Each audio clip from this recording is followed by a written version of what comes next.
Hello friends, I'm Dr. Orville Weyrich, and in today's video on what is truth, I'm going to talk about correlation or association, and it doesn't really prove causation. We'll look into the logical fallacy, which in Greek is called post hoc ergo propter hoc. Now, what is a fallacy? A fallacy is any form of improper reasoning, failure of logic that can potentially lead to incorrect conclusions. And of course, our friend Mr. Spock is most apt at pointing out the failings of human logic. But we all can aspire to be more like Spock.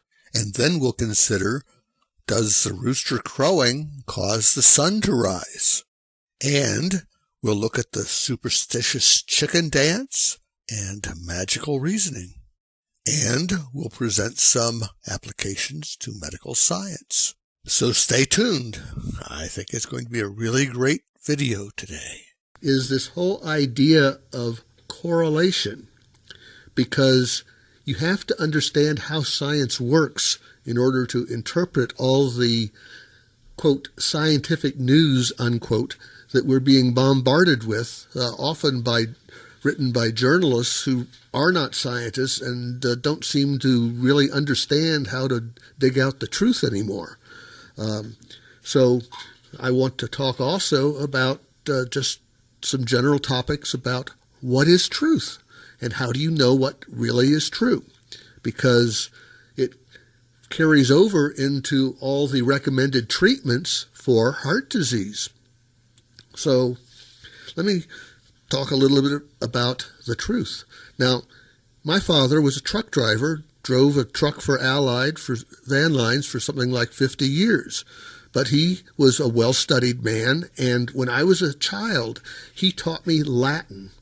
He taught me a particular phrase that he thought was very important. And I'm going to share that phrase with you and tell you why it's really important. So the Latin phrase is post hoc ergo propter hoc, which means after this, therefore, because of this. And it is the name of a fallacy. A fallacy is improper reasoning that will give you the wrong answer if you think that way. So it's a warning how to think. Another way to explain this idea is association does not prove causation. And let me give you an example. I'll give you a couple examples talking about chickens. So the first example may be just a children's story, but I'll throw it out there. The rooster crows every morning, and then the sun rises.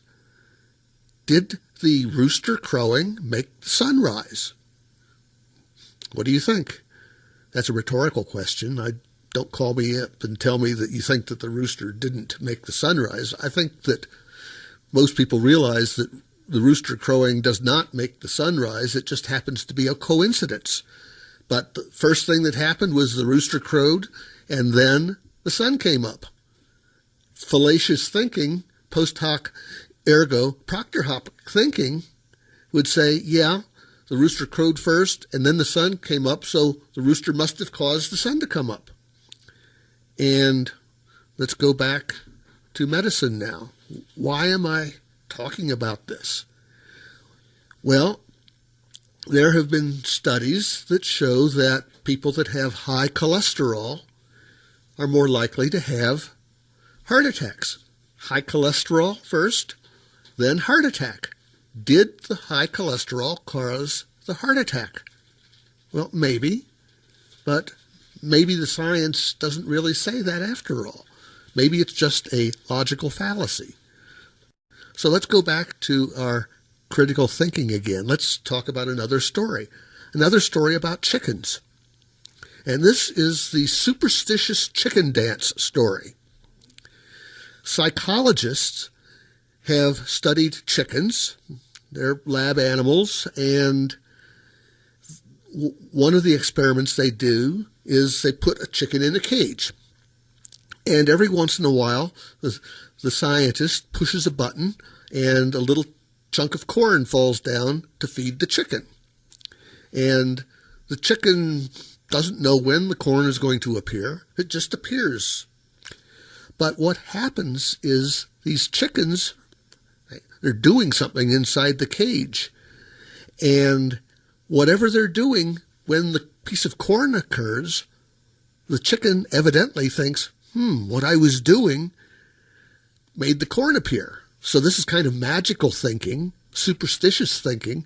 But what happens if you do this for many days with the chickens, just feeding them randomly for no apparent reason, whatever the chicken was doing at the time the corn came down registers in their mind, and these chickens develop weird gyrating dances. They were maybe standing on their left foot when the first piece of corn appeared, and then the next time the corn appeared, they were on their right foot, and so they think that if they stand on their left and then their right, they'll get some corn. And maybe the next time the corn comes down, they're turning around. And so they develop this pattern that is different for each chicken, but it's all caused because they think that what happened first caused what happened second. And so if they were doing something, it caused the corn to appear. And that's called the superstitious chicken dance story. And so we want to be better than chickens, don't we? And think more clearly. Hey friends, thanks for listening. Coming up next in our series on What is the Truth, we will have an application of the concepts of today's presentation, where we will look into how we can apply these ideas to the study of cholesterol and heart disease. If you like what you've seen, please subscribe to my channel and tell your friends. Post a comment and give me a like on YouTube. Thanks again for watching. Yours truly, Dr. Orville Weyrich.